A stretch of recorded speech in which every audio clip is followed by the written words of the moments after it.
Global नाक्यावर आपल्या सगळ्यांचं पुन्हा एकदा स्वागत. पहिल्या भागात अच्युतजींबरोबर खूप छान गप्पा रंगल्या आणि आता दुसऱ्या भागात अजून खूप खूप त्यांच्या व्यक्तिमत्वाचे पैलू जाणून घ्यायचे.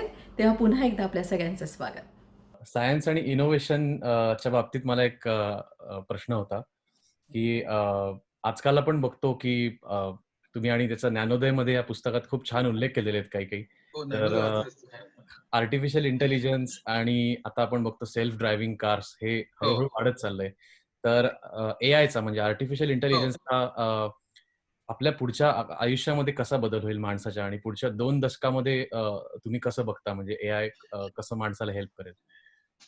अ, त्याचं आता अनेक पातळ्यांवरती हे आहे बघा, एआयचे अनेक भाग पडतात. म्हणजे क्लासिकली एआयचं सुरुवात बरं का, अत्यंत सुरुवात 1933 साली झाली. म्हणजे आयझॅक असिमोनी रोबोटिक्स म्हणजे रोबोजवरती एक पहिला प्रबंध लिहिला आणि त्यांनी 3 नियम त्याच्यात लिहिले, की रोबोट जर का असतील तर त्यांनी ते 3 त्यांनी इतरांवर हल्ला करू नये वगैरे असं काय-काय. तिथनं ती खरी सुरुवात झाली. त्यानंतर मग बरं डार्टमाउथ कॉन्फरन्स झाली आमचं. मग ते एआयची जी कॉन्सेप्ट जेव्हा आली ना, ती 1980s मध्ये मेल्विन मिन्स्की नावाचा होता एमआयटी मध्ये. आणि एक खूप मोठ्या तऱ्हेने एमआयटी मध्ये रिसर्च चालू झाला 1980 मध्ये, 80s मध्ये. पण ते फार काही पुढे गेलं नाही. हे पुढे गेलं, हे कम्प्युटरची पॉवर जशी वाढत गेली आणि हं. इंटरनेटची पॉवर वाढत गेली, लोकांनी जेव्हा कम्युनिकेशन करायला सुरुवात केली आणि कम्प्युटरचे जेव्हा म्हणजे पूर्वी कसं व्हायचं, की ब्रेन आपला इतका प्रचंड मोठ्या म्हणजे इतक्या वेगाने विचार करू शकतो, कम्प्युटर त्याला मॅच करणंच शक्य नाही. मी त्याला एक उदाहरण देतो. म्हणजे लहान मुलगा मांजर बघतो बरं का आणि हं. आई त्याला सांगते हे मांजर आहे. हं. हं. आणि त्यानंतर आता कल्पना करा मी नीट याला नक्कीच कळेल, कोणालाही कळेल हे. हं. त्यानंतर अनेक दिवसांनी, महिन्यांनी किंवा वर्षांनी तोच मुलगा दुसरं एक मांजर वेगळ्या पोझिशन मध्ये, वेगळ्या रंगाचं आणि वेगळ्या आकाराचं बघतो. प्लीज अंडरस्टँड दिस. हं. त्यावेळी कदाचित मांजराचं तोंड आपल्याकडे असेल. हे वेगळ्या पोझिशन मध्ये बसलेलं, वेगळ्या आकाराचं आणि वेगळ्या रंगाचं एक मांजर बसलं असताना तो मुलगा हे मांजर आहे म्हणतो. हे हं. ह्याला प्रचंड ब्रिलियन्स आहे. म्हणजे ग्राफिक्स जर का केलं असेल तर तुला कळेल की याच्यामध्ये ब्रेन मध्ये त्याला आपल्या जे इमेज त्यांनी पूर्वी जी साठवली असेल आणि त्याला मांजर हे असोसिएशन केलं असेल. माझ्या मनात पुस्तकात दिलेले आहेत ते, की हं. बेसिकली शब्द आणि हे एकाच ठिकाणी ठेवलेले नसतात, ते वेगवेगळ्या ठिकाणी ठेवले असतात मेंदूच्या. पण त्यात नको शिरायला. त्याची असोसिएशन कशी होतं ते फार मजा आहे. म्हणजे आपल्याला हं. मांजर हा शब्द आणि मांजरची प्रतिमा ह्याचे संबंध कसे लागतात. पण व्हॉट एव्हर मेकॅनिझम ते जेव्हा मेंदूमध्ये तो मुलगा साठवतो, नंतर जेव्हा तो बघतो, तर तो मॅच कसा करतो? मग तो हं. आपल्या जी इमेज आहे मेंदूमधली, ती त्याला वाढवावी लागेल, एक्सपॅन्ड करावं लागेल, त्यात वेगवेगळे रंग भरावे लागतील, ते वेगवेगळ्या पोझिशनमध्ये रोटेट करावं लागेल आणि त्याला मॅच करून ते हे येतात. त्यातलं एक काही आहे, एक आहे का? व्हॉट अ फॅन्टॅस्टिक म्हणजे ब्रेन काय असलं पाहिजे. ड्रेफस नावाचा एक स्टॅनफोर्ड युनिव्हर्सिटी प्रोफेसर होता. त्यांनी लिहिलं होतं, की आर्टिफिशियल इंटेलिजन्स म्हणजे ब्रेनला कधीच हे करू शकणार नाही. पण नंतर कम्प्युटिंग पॉवर एवढी प्रचंड निर्माण झाली आणि पॅरलल प्रोसेसिंग झालं. कारण हं. Parallel processing is very very important thing. म्हणजे माणसाच्या मेंदूमध्ये आपण पॅरलली बऱ्याच गोष्टी करत असतो. तर पॅरलल इव्हन आपण डोळ्यात व्हिजन मध्ये अनेक बिट्स म्हणजे म्हणतो ना आपण एक प्रत्येक अनेक एकाच वेळी आपण त्याचं इंटरप्रिट करत असतो. आता मी एकाच वेळी तुमचा चेहरा बघतोय, केस बघतोय, नाक बघतोय, दाढी बघतोय, हे सगळं जे आहे ते एकाच वेळी आपण त्यामुळे पॅरलल प्रोसेसिंग जेव्हा पुढे आलं, तेव्हा याने झेप घ्यायला सुरुवात केली. आणि त्यानंतर मग हं. मशीन लर्निंग आणि मग त्यात ह्युरिस्टिक्स आलं आणि मग वाह! Neural network. आता त्याच्यात झालं काय, पुढे काय होईल सांगतो. पुढे हां. एआय म्हणजे बाकीचं सगळं ते घरकाम करेल आणि झाडू मारेल आणि हे ते सगळं आलं. पण बेसिकली आर्टिफिशियल इंटेलिजन्स आपल्या आयुष्याचा ताबा घेण्याची शक्यता आहे. आणि बाय खरं. 2045 युनायटेड नेशन्स आणि तज्ञांनी सांगितलेलं आहे की 2050 जर मला वर्ष एक्झॅक्ट आठवत नाही, 65% ऑफ जॉब्स विल व्हॅनिश. 65%. कारण इव्हन कोडिंग टेस्टिंग, सॉफ्टवेअर मधले coding testing can be automated. कळलं की नाही? हं. आणि even coding for that matter. In fact coding automate करण्याचे अनेक प्रयत्न झाले. आम्ही त्याला 4GL म्हणायचो, की नुसतं स्पेसिफिकेशन तुम्ही इंग्लिशमध्ये द्या आणि कोड तयार होईल. पण ते फसले बऱ्याच वेळेला. केस टूल्स तयार झाली, नंतर ते बऱ्याच आता त्या हिस्ट्री शरत नाही मी. पण बेसिकली पुढे जी प्रगती होईल त्यामुळे तुम्ही इतक्या वेगवेगळ्या तऱ्हेने सगळं होईल हे, की 65% of jobs that we do today will vanish. मला स्वतःला 65% वेळ होईल असं वाटत नाही, पण बरेच जातील आणि जे उरतील त्यांचं स्वरूप आमूलाग्र बदलेल. सो प्लीज अंडरस्टँड, जे तरुण मुलं ऐकत असतील नाही, की जे जे स्वतःला कायम बदलतील आणि बदलण्याचा वेग वाढणार आहे. म्हणजे माणसानं 6 वेळेला आपलं the way we do job work हे 6 वेळा आयुष्यात बदलावं लागेल असं कित्येक सोशलॉजिस्टने सांगितलेलं आहे. बापरे. त्यामुळे ते जे लोक हे करू शकणार नाही ते रेसमधून फेकले जातील. हे फार महत्वाचं आहे. म्हणजे एटीएम झाले आणि बँकेचे टेलर क्लार्क्स बेकार झाले. कळलं की नाही? अॅनिमेशनचं सॉफ्टवेअर आणि पूर्वी वॉल्ट डिझनी आपल्या गॅरेजमध्ये आर्टिस्ट न ठेवायचं, कार्टून करण्याकरता हजारो चित्र काढावे लागायचे. सगळे ते बेकार झाले. कॅड कॅम आलं आणि पूर्वीचे जे ड्राफ्ट्समॅन होते ते बेकार झाले. नवीन जर का शिकले नाहीत तर त्यांना जॉब नव्हता. टायपिस्ट बेकार झाले, जे वर्ड प्रोसेसर आलं, आता डीटीपी आलं. तर बेसिकली हे व्हायला 10-15 वर्ष. पण आता जो चेंजचा वेग हा इतका भयंकर आहे, म्हणजे बिग डेटा, आयओटी, म्हणजे हे जे यांनी संबंध आता जग इतकं फास्ट बदलणार आहे आणि AI is going to lead all this. तर त्यामुळे नेक्स्ट 20-30 इयर्स भयानक चेंजेस होतील आणि त्यामुळे तुम्हाला सातत्याने बदलावं लागेल. पूर्वी 10 वर्षांनी कधी ते शिकू, आता काय नाही. आता तुम्हाला लिटरली दर 2 वर्षांनी नवीन काहीतरी शिकावं लागेल पुढच्या 5-10 वर्षांनी. कारण तरुण पिढीला खूप चॅलेंजिंग टाइम्स आहेत आणि जे बदल स्वीकारतील, इनोव्हेट करतील, नवीन शिकतील, ते ते खूपच पुढे जातील. इनफॅक्ट ह्याच्यातनं खूप विषम जग निर्माण होण्याची शक्यता आहे. म्हणजे मला भीती आहे की समतेकडनं आपण खूप जास्त विषमतेकडे जाऊ असं मला वाटतं. आता आपला याचा विषय निघालाच आहे म्हणून आपण मुसाफिरकडे येऊया. मुसाफिर म्हणजे खरं आहे असं अंगावर येतं ते आणि एकूणच ज्यात हे ना अगदी अनेक तरुण सुद्धा नैराश्याच्या गर्तेतून बाहेर पडले आणि त्यामध्ये एक खूप सकारात्मकता तुम्ही दिली. खरं तर तुमच्या आयुष्यात खूप सारे चढ उतार आले. तुम्ही तुमच्या चुका देखील तिथे मांडल्या. हे सगळं हो. कसं काय लिहायची तुम्हाला सगळी इच्छा झाली आणि खरोखरच आज ती मुलांना किती प्रेरक झालीये. हो, बरं. आता माझी साधारण मराठीत 30 पुस्तकं झालेली आहेत. सगळीच मी मुसाफिर 70-75 हजार, मनात 60-65 हजार, बाकी 40-50 हजार. पण हे किती गेली याच्यापेक्षा मला जे हजारो ईमेल, SMS, व्हॉट्सअप येतात. हजारो, म्हणजे मी अतिशयोक्ती करत नाही. म्हणजे नुसतं पुस्तक आवडलं, छान आहे, आता नवीन वाचतोय असं म्हटलं तर मी त्याला उत्तर देतो. कधीच मी त्याचं हे करत नाही.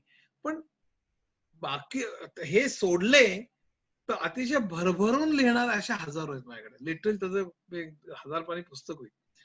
हो. आणि त्यातल्या कित्येक, म्हणजे मी भाषणात जातो तर 1000-1500 लोक येतात. मला घेराव काय घालतात, सह्या फोटो घेतात. मला थोडं ऑकवर्ड होतं. कारण मी म्हणजे एखाद्या लेखकाला एवढं स्टारडम मिळेल असं मला कधी वाटलं नव्हतं. त्याकरता मी कधीच केलेलं नव्हतं. पण हा भाग सोडून दिला त्यातला. म्हणजे पैसा, प्रतिष्ठा, प्रसिद्धी हा भाग सोडून दिला. मी काही साधू संत नाही, त्यामुळे याने की मला बरं वाटत नाही असं नाही. पण ते 2-4-5%. लकीली मी त्याच्याच कथा लिहित नाही. मला जे बरं वाटतं ते असं, की आपण लोकांच्या आयुष्याला टच करतोय. ते किमॅगर वाचलं आणि मला रिलेटिव्हिटी कळायला लागली. अर्थात वाचलं मला एनडीटीव्ही प्रॉफिट आणि इकॉनॉमिक टाइम्स कळायला लागला किंवा सीएनबीसी तुमच्याकडे येतो. तर बेसिकली मनात वाचलं आणि मी आता एम ए सायकोलॉजी करणार आहे. बोर्डरूम वाचून 25 लोकांनी, ज्याने आयुष्यात काही अर्थ नाही असं ठरवलं होतं, आता बेकार आपण काय करणार, त्यांनी उद्योग चालू केले चक्क.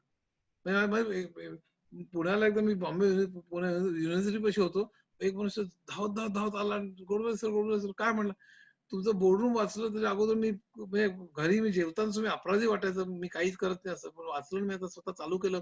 एकदा फसलो, पुन्हा वाचलं आणि आता माझा एक वर्कशॉप आहे. असं अशा 25 असं प्रत्येक जे घडत गेलं, त्यामुळे मी लिहित गेलो. मुसाफिर वाचण्याची मला जी हे मिळाली, त्याच्या अगोदर आपण आत्मचरित्र का लिहावं असा मला नेहमी प्रश्न पडायचा, किंवा काय एवढं भयंकर केलेलं आहे आपण. आणि मला अजूनही भयंकर वाटत नाही. मी पुन्हा कसं म्हणून सांगत नाही, मला जेन्युइनली वाटतं. कारण कारण कारण असं की मी माझ्यापेक्षा फार मोठी माणसं बघितली. मला ना थोडं काहीतरी केलं का, अमेरिकेला जाऊन येऊन 6 महिन्यांनी भारतात आले की अमेरिकन ऍक्सेंटने बोलणारी मंडळी बघितली की हसावं का रडवावं कळत नाही. म्हणजे भयंकर त्याच्या आयुष्याकडे बघण्याचा दृष्टिकोनच मुळे इतका आहे. तर मला मुख्य म्हणजे की आपण काय केलं आयुष्यात? ठीक आहे, मी 32 वर्ष आयटीत होतो, IITs होतो, 32 वर्ष इन्फॉर्मेशन टेक्नॉलॉजी होतो, 23 वर्ष मी मोठमोठ्या कंपन्या चालवल्या, सीईओ आणि MD होतो. हजारो सॉफ्टवेअरची मंडळी होती, 6 ऑफिस अमेरिकेत, 4 युरोपमध्ये, 2 जपान, 2 ऑस्ट्रेलिया, सगळीकडे, आणि साम्राज्य होतं माझं. लोक मला नेहमी सांगतात की 3 कोटीच्या नोकऱ्या सोडल्या हे सोडून द्या, पण हे जे मी माझा शब्द झेलायला लोक तयार असायचे.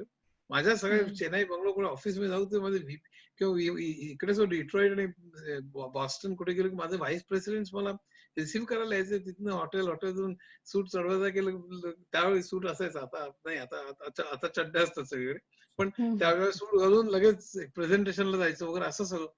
हा जो सगळा म्हणजे प्रचंड एक हे होतं, म्हणजे मागे लवाजमा असतो की आपण एक मुख्य हजारो, आणि माझी कंपनी ही भारतातल्या 5-10 पैकी असायची बरं का, म्हणजे कुठेतरी कोपऱ्यात नव्हती तर अच्युतजी, आता मला पण इथे हाच तुम्हाला प्रश्न विचारायचा आहे की खरं आहे लोकांना खूप प्रेरणा मिळाली, त्यातून ते बाहेर आले, पण तुम्ही जेव्हा स्वतःकडे बघता तेव्हा म्हणजे असा तोच तो विषय होऊ शकतो पुन्हा, पण मला तुम्हाला तोच प्रश्न विचारायचा आहे किंवा अशी घटना अनेक तरुणांबरोबर घडत असेल म्हणून मी विचारते की तुम्ही देखील कुठेतरी नैराश्याच्या गर्तेत गेला होता, व्यसनाधीनता तुमच्यामध्ये एक प्रकारे आली होती. आता तुम्ही मागे वळून बघताना असं तुम्हाला लक्षात येतं का की अरे, इथे मी हा विचार करायला पाहिजे होता, हे घडलं नसतं, किंवा हे घडल्यानंतर काहीतरी पॉझिटिव्हिटी नंतर आली, म्हणजे कशा तऱ्हेनं, म्हणजे ते क्षण ऐकायला आवडेल, कारण की काही असे तरुण आहेत की ज्यांना यातून बाहेर पडायचंय. नाही, असं नैराश्य वगैरे केलं नव्हतं आलं. मी जसं येईल तसं जगत गेलो. म्हणजे हा. म्हणजे काय झालं की मी इन्फॉर्मेशन टेक्नॉलॉजीत आलो. हम्म. ती सगळं मुसाफिरमध्ये कहाणी आहे, मी पुन्हा रिपीट करत नाही, पण एक फक्त सांगतो म्हणजे की मी कम्प्युटरमध्ये 2 भाग असतात, हार्डवेअर आणि सॉफ्टवेअर. आणि सॉफ्टवेअरमध्ये ऍप्लिकेशन आणि सिस्टम सॉफ्टवेअर. तर सिस्टम सॉफ्टवेअर ऑपरेटिंग सिस्टम्स आणि डेटा कम्युनिकेशन आणि कंपायलर्स आणि डेटाबेसेस वगैरे असं सगळं शिकवतात. ऍप्लिकेशन फिनान्शियल अकाउंटिंग आणि कॉस्टिंग आणि प्रोडक्शन प्लॅनिंग आणि मटेरियल्स आणि पर्चेसिंग आणि SAP आणि वगैरे असं सगळं जे आहे, सप्लाय चेन, कस्टमर CRM वगैरे सगळं ऍप्लिकेशन मध्ये. मी पहिली 10 वर्ष ऍप्लिकेशन केलं होतं. आहे मी केमिकल इंजिनियर, मी कम्प्युटर सायन्स केलेलं नव्हतं. हो. मला कम्प्युटर सायन्स सी पण माहित नाही, मला केमिकल इंजिनिअरिंग सी माहित नाही, हा भाग वेगळा, म्हणजे तेव्हाही माहित नव्हता ना आताही माहित नाही. पण मी कम्प्युटर सायन्स अजिबात केलेलं नव्हतं, पण कम्प्युटरचा वापर करून, म्हणजे ऍप्लिकेशन सॉफ्टवेअरला कम्प्युटरचा वापर कसा करायचा हे माहित पाहिजे. म्हणजे तुम्ही जर का अकाउंटिंगचं पॅकेज घेणार असाल तर मला अकाउंटिंग जास्त माहिती पाहिजे, कम्प्युटर आतनं कसं चालतो ह्याच्यापेक्षा. वेळा सिस्टम सॉफ्टवेअर करता तुम्हाला कम्प्युटर कसा चालतो, तुम्हाला कम्प्युटर आर्किटेक्चर माहिती पाहिजे. मग digital electronics, computer architecture, operating systems, compiler, databases आणि सगळे एकमेकांना गुंतलेले आहेत बरं का. मग डिजिटल इलेक्ट्रॉनिक्स आलं नाही तर आर्किटेक्चर कळत नाही, आर्किटेक्चर कळलं नाही तर ऑपरेटिंग सिस्टम कळत नाही, नीट कळत नाही. आता इंटरप्ट वगैरे काय तर सांगत बसत नाही, आणि ऑपरेटिंग सिस्टम जर का नाही आलं तर कंपायलर कळत नाही वगैरे असं. तर ते एकमेकात गुंतलेले सगळे विषय हे बीटेक कम्प्युटर सायन्स किंवा एमटेक कम्प्युटर सायन्सला ते शिकवतात. आमच्या वेळी ते नव्हतं, मी केमिकल इंजिनिअरिंग केलं. 10 वर्ष मी ऍप्लिकेशन केली. मग मी पटणीत जॉईन झालो. नारायण मूर्तींनी सोडली, मी ते चालू केले. तिथे पटणीमध्ये 80% जॉब्स हे सिस्टम सॉफ्टवेअरचे होते. सगळी मुलं चांगली होती, पण मलाच तिथे ऑकवर्ड वाटायला लागलं की अरे, मुलांच्या प्रोजेक्ट मध्ये आपण भाग घेऊ शकत नाही. कारण मला अकाउंटिंग माहित होतं, प्रोडक्शन प्लॅनिंग माहित होतं, MRP माहित होतं. मी MRP म्हणलं तर मी बऱ्यापैकी आता त्याला ERP म्हणतात, तसं त्याचं पॅकेज मी डेव्हलप केलं होतं पुढे मी लंडन मध्ये. पण त्याच्यामध्ये मला बऱ्यापैकी माहित होतं, पण मला सिस्टम सॉफ्टवेअर काय माहित नव्हतं. आणि पट्टी जॉब्स तर 80% सिस्टम सॉफ्टवेअर. बरोबर, नारायण मोदी ग्रेट मनुष्य, त्यांनी सगळे चंट बीटेक एमटेक IITतले सगळे भयंकर हुशार मंडळी नेमलेली, मला वरून बसवलं यांना मॅनेज कर म्हणून. सगळं जॉब सिस्टम कौतुकही सॉफ्टवेअर. होतं त्यांना, तुमचं कौतुक पण होतं ना त्यांना तुमच्या म्हणजे पण कौतुक, पण मला येत नव्हतं ना, मला सिस्टम सॉफ्टवेअर येतच नव्हतं. मग करायचं काय भानगडीत आता. तर त्या वेळेला मला आणखीन एक माझं कित्येक वेळेला त्या प्रोजेक्ट मीटिंग मध्ये मी कधी भाग घ्यायचो नाही. इंटरव्ह्यू घ्यायला गेलो मी आणि दुसरा एक कोणतरी, की तो त्या ट्रेनीला विचारायचा व्हेक्टर इंटरप्ट म्हणजे काय, त्याला काही येत नसायचं. मग तो आकाशाकडे बघायचा, मग तो माझ्याकडे बघायचा की आपल्या बॉसला तरी येतंय का, तर बॉसला कुठे येत, मी पण आकाशाकडे बघत असं सगळं मला ऑकवर्ड व्हायला लागलं. डिफिडन्स यायला लागला, नैराश्य यायला लागलं आणि जॉब सोडावं की काय असं वाटायला लागलं. मग आता मला जॉब सोडायचा प्रॉब्लेम नव्हता, पण मला येत नाही म्हणून मला सोडायला नको होतं. आणि त्याच वेळेला मला सगळी व्यसनं होती.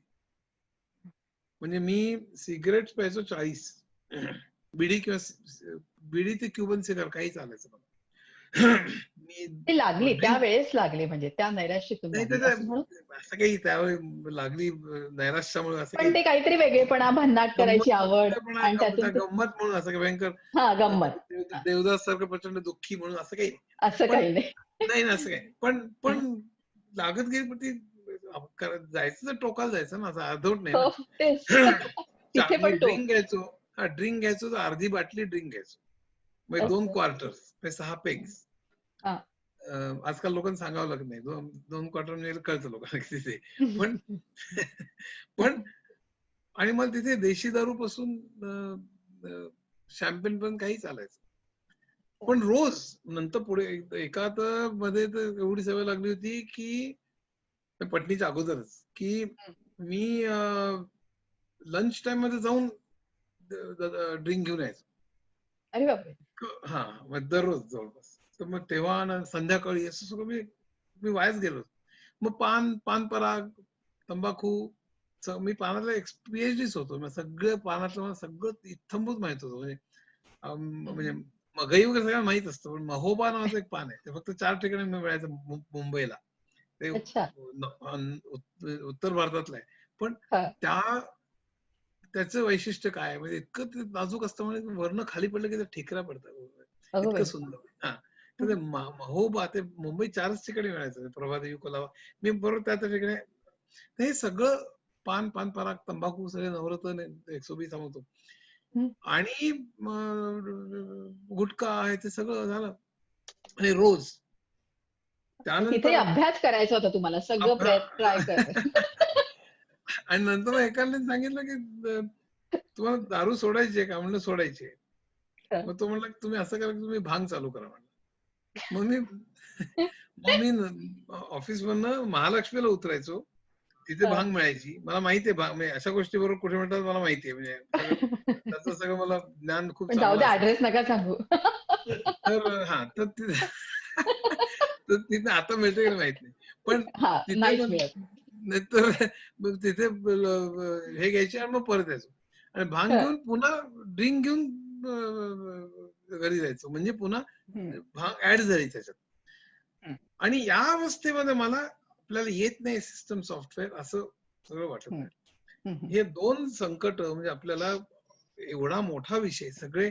बरं हे जे विषय आहेत ना, ह्याला माहित असेल, digital electronics, computer architecture, operating system, प्रत्येकाची 500-700 पानं पुस्तक आहेत आणि टॅननबाउम, स्टॉलिंग वगैरे अशी प्रत्येकी पुस्तकं आहेत, 2-2, 3-3 पुस्तकं आहेत.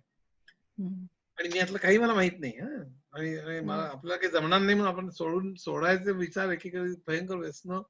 आणि तिसरी गोष्ट झाली म्हणजे माझ्या मुलाला ऑटिझम डिटेक्ट झाला. अच्छा. काय त्या वय असेल तुमचं ऑटो त्यावेळेस? ऑटो म्हणजे सेल्फ, हा. म्हणजे त्याचा इटिमॉलॉजी म्हणजे सेल्फ, ऑटोमॅटिक आणि ऑटोमोबाईल वगैरे असं. तर मुलं स्वतःतच गुंतलेली असतात, त्यांना इतर जगाचं काही भान नसतं. आणि त्यामुळे त्यांना ती सोशिएबल नसतात, ती एज्युकेबल नसतात. आणि मग त्यामुळे ते त्यांचं कम्युनिकेशन नसतं, ते हातवारे करतात, अटेन्शन डेफिसिट असतं, आय टू आय कॉन्टॅक्ट असतो, ते हायपर ऍक्टिव्ह असतात, असं बरं. मी राजेंद्र बर्वेकडे गेलो. राजेंद्र बर्वे म्हणाल की ऑटिझम वाटतोय, पण आपण जरा ऑब्झर्व करूया. दादरला हे कन्सल्टिंग रूम होती, मी आणि माझी बायको शोभा. शेजारीच आनंद नाडकर्णीची कन्सल्टिंग रूम होती. नाडकर्णी माझा 40 वर्षापासूनचा मित्र. मग त्यालाच माझ्या मुलाचं नाव निहार, म्हणून निहारच्या विषयी मी बोलतो असं सांगितलं नाही.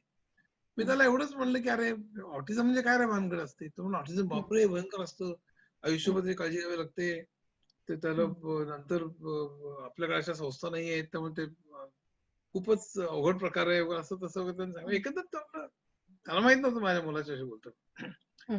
आम्ही दोघेही परत आलो, मी रडतच आलो, म्हणजे नंतर पुढचा आठवडा रडण्यात गेला, ड्रिंक मध्ये गेला. मी समुद्रावर जायचो, रात्री 12 वाजता एकटा फिरायचो, कित्येक वेळा आत्महत्येचे विचारायचे, सगळं म्हणजे ह्याचा तिन्ही फ्रंटवर खलास झालेलो आपण.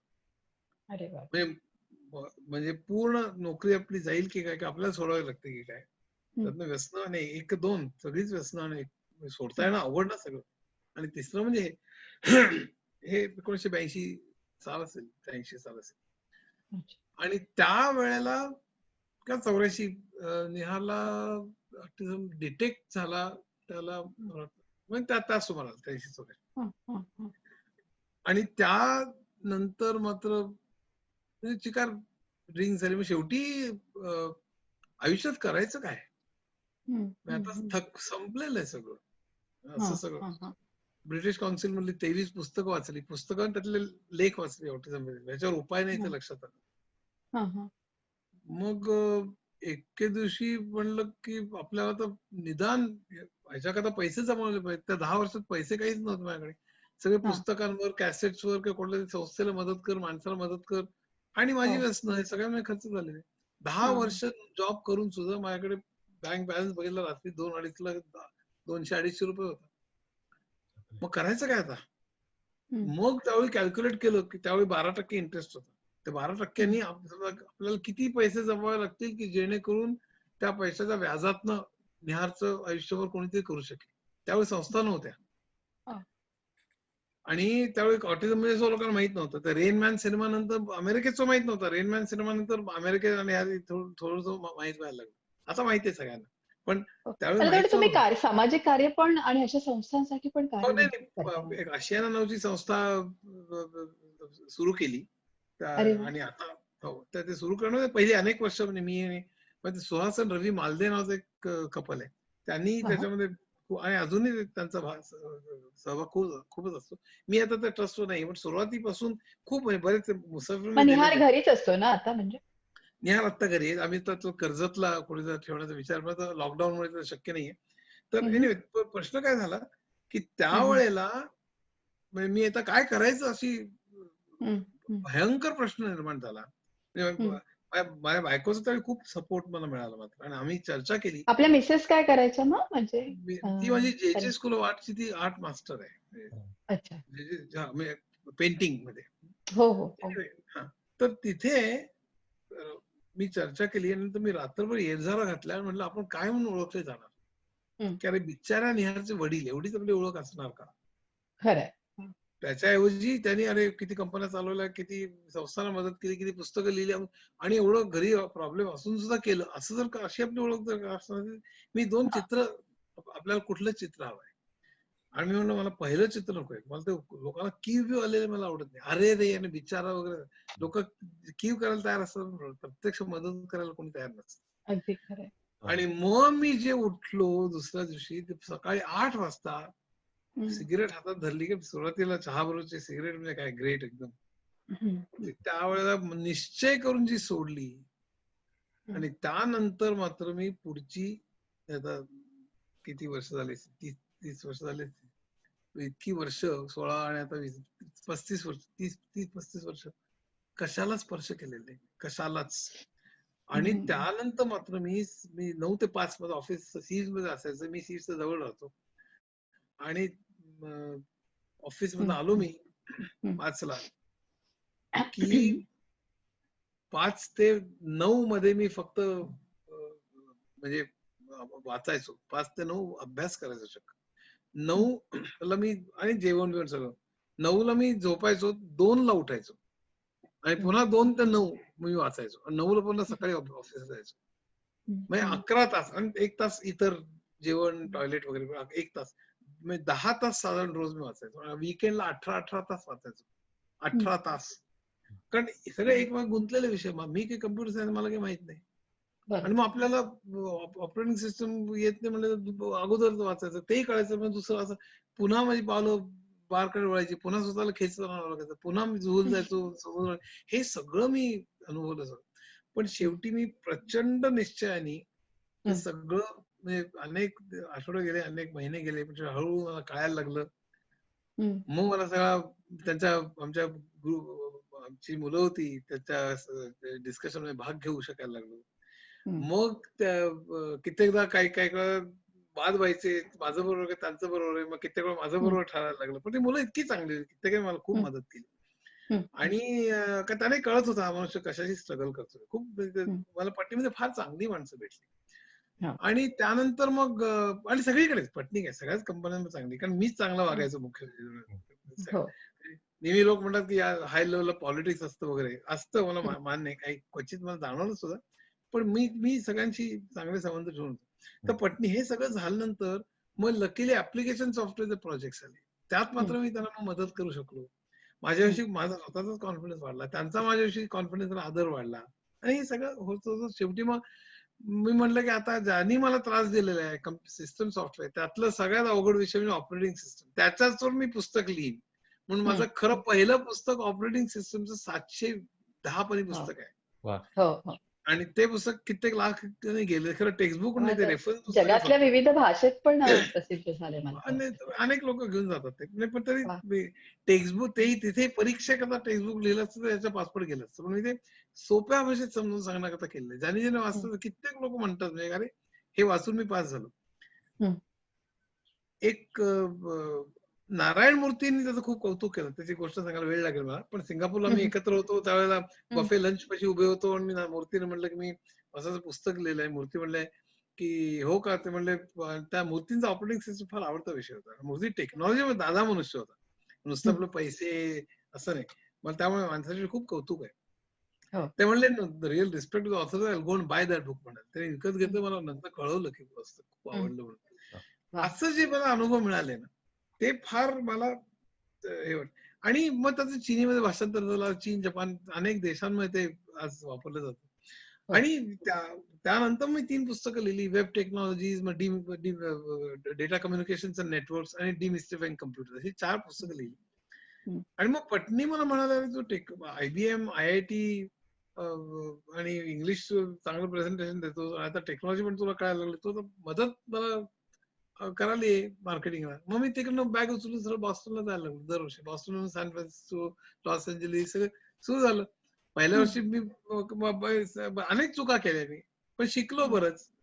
आणि मग युरोप, जपान आणि ऑस्ट्रेलिया इथे मी बऱ्यापैकी सेटअप करायला मदत केली. आणि मग हं, हं. पुढच्या कंपन्यांमध्ये सेंट्रलचं आहे मॅनेजिंग ना. डायरेक्टर 4 वर्ष होतो, 4 वर्ष L&Tचा सीईओ होतो. पगारही वाढत वाह! गेले. मी हां. त्यावेळेला रात्री ठरवलं होतं, की आपल्याला 2 ते 3 कोटी रुपये लागतील 12% निहार करता. हं, असं त्यावेळी जे ठरवलं होतं. हं, तर हं, हं, नक्कीली सीईओचे पगार खूप वाढलेले होते. त्यामुळे ते शक्य झालं आणि त्याच्या हं. अनेक पटीने शक्य झालं ॲक्चुअली. आणि मला त्याच्यात 20 कोटी आणि 40 कोटी आणि त्याच्यात इकडे बिलियर्ड खेळवायचाच काही मला फार इंटरेस्ट नव्हता. आहे ना. म्हणलं आता आपल्याला पुरे नुसतं Mercedes आणि BMW मला काही इंटरेस्ट नाही. मी आरामात घेऊ हं. शकतो, पण मला अजिबात इंटरेस्ट नाही.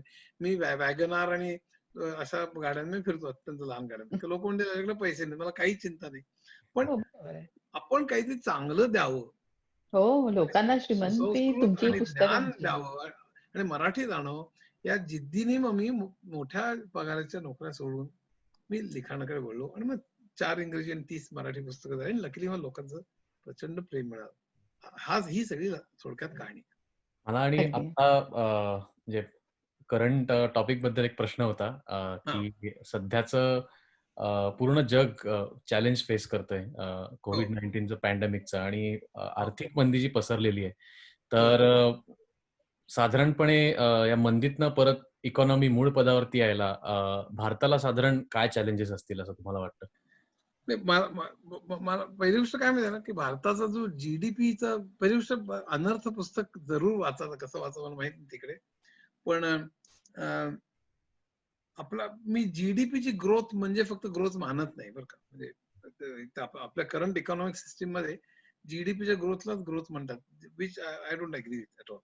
पण आपण आता सध्या जीडीपी वरनच जर का बघितलं तर आपला ग्रोथ 4.5% होता बिफोर कोविड, असं आपल्याला सांगितलं जात होतं. तो खरा 4.5% नव्हता, असं अरविंद सुब्रमण्यम जे पूर्वीचे आपले हे होते सल्लागार, त्यांच्या म्हणण्याप्रमाणे तो 2% होता.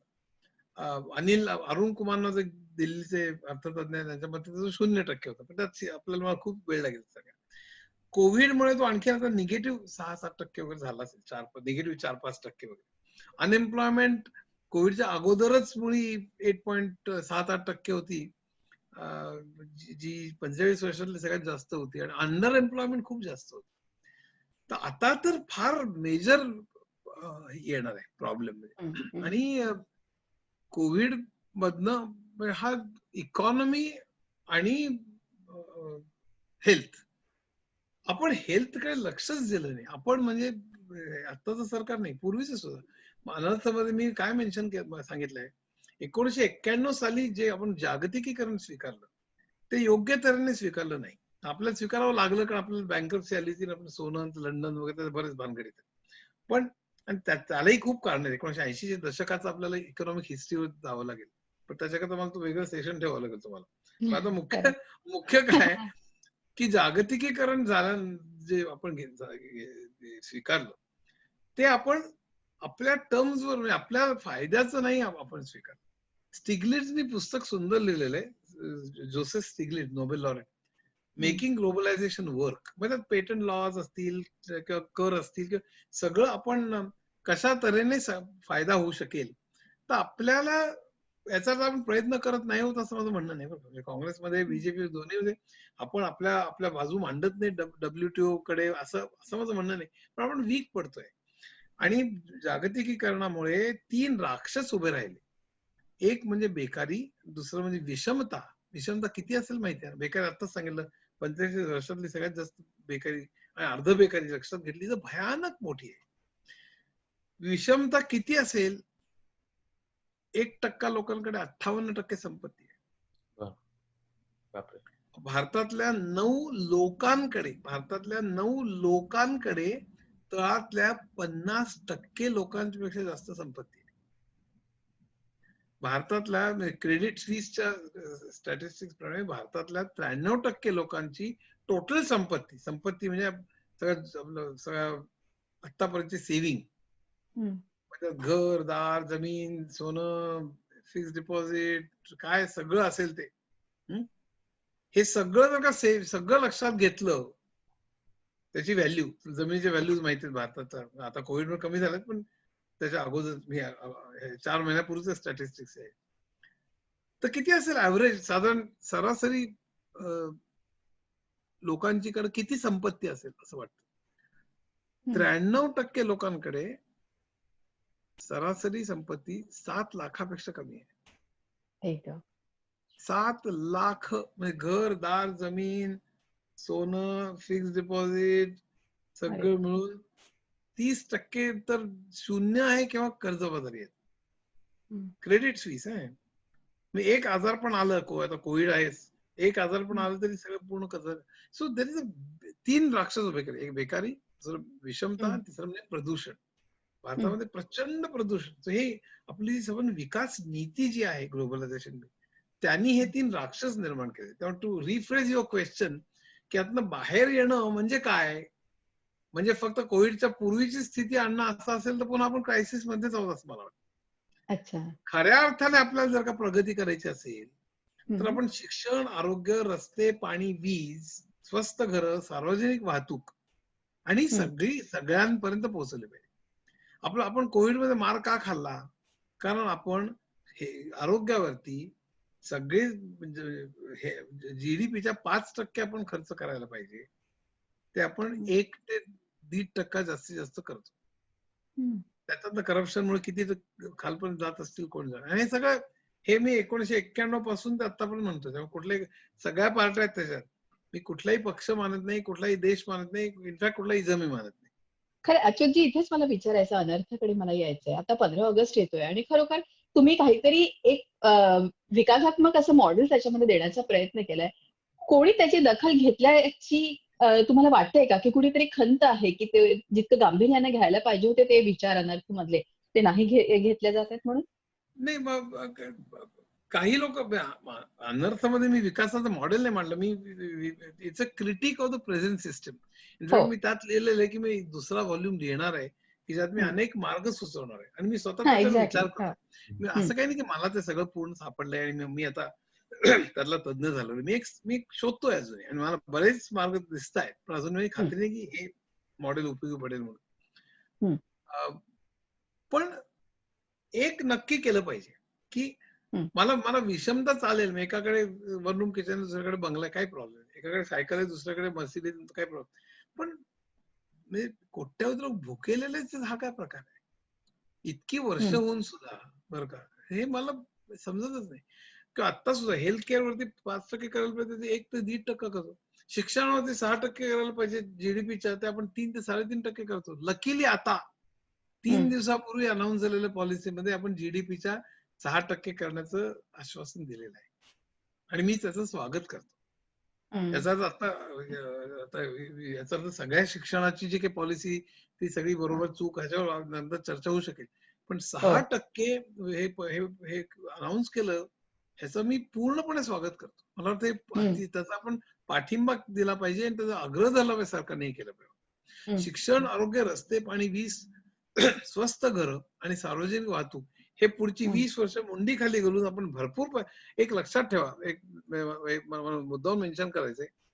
किती एडिट केलं तरी हे वाक्य कट करू नका. नाही. साऊथ कोरिया, चीन, जपान, तैवान, ही इव्हन व्हिएतनाम, ही जी सगळी हं. राष्ट्र आहेत किंवा हां. युरोप आणि अमेरिका तर नक्कीच, या सगळ्या राष्ट्रांच्या सरकारांनी हां. शिक्षण, आरोग्य आणि या आता जे सगळं सांगितलं त्याच्यावर भरपूर खर्च केलेला आहे. आपण हं. दळभद्रे एक आहोत की याच्यावर खर्च न करता नुसतंच एक सुपर पॉवर आणि काही ते मूर्खारकी आपण चर्चा करतोय. मोठ्या चर्चा. हं. दिस इज फुलिशनेस, कम्प्लीट नॉनसेन्स. हं. आणि मग त्यामध्ये एनजीओ, कुठला एक एनजीओ येतो, लगेच कुठल्या आदिवासी शाळा काढतात, कुठल्या आदिवासी कुठेतरी एक हॉस्पिटल काढतात, त्याला आपण पद्मश्री अमुक देतो. हे दयेमायेवर किंवा फॉरेन मधून आलेल्या फंडावर किंवा इथल्या श्रीमंतांनी दिलेल्या दयेवर वगैरे चालणारी गोष्ट नाही. हा हो. बिलियन्स ऑफ डॉलर्सचा प्रश्न आहे. सगळ्यांना शिक्षण, सगळ्यांना आरोग्य, त्याच्यावर या सगळ्या राष्ट्रांनी भरपूर खर्च केला, विज्ञानावर केला, संशोधनावर केला. म्हणून आज ते आहे तिथे आहेत. चीन सुद्धा. आपण ते न करता आपण डायरेक्टली नुसतं सर्व म्हणजे आपल्याला एकदम सुपर पॉवर व्हायचंय किंवा म्हणजे इंडिया, तर हं. तसलं काही होत नाही.